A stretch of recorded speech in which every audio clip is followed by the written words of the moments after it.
بعد عمري نقول السلام على من رد السلام، لأن السلام واجب واحترام. بعد عمري طبعا المتحدث والمتكلم على المايك، الكارتر شاذ الرقاوي النسخة الأصلية.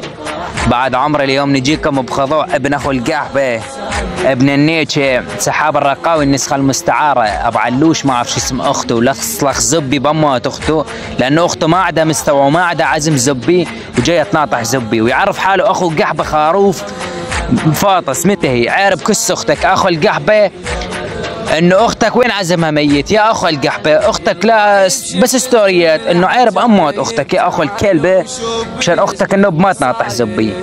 شوفهم بعد عمري.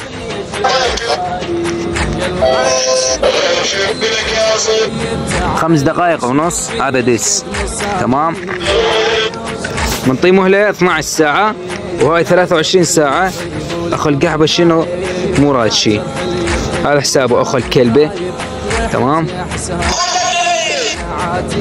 اخته مو حاطه شي، مو ناشره شي، لصلخ زبي بكس اختك انه وين مستوى اختك يا اخو الكلبه. وهاي ضرب شاذ الرقاوي قصه واقعيه، زاد نام عليه اخو الكلبه ما رد شي. يعني يا اخو الكلبه مستوى اختك وين؟ انه عارب كس اختك يا ابن القحبه، لانيش لك اموت اختك مشان اختك يصير بيها عزم يا ابن القحبه. يلا دي الكارتر شاذ الرقاوي كان هنا.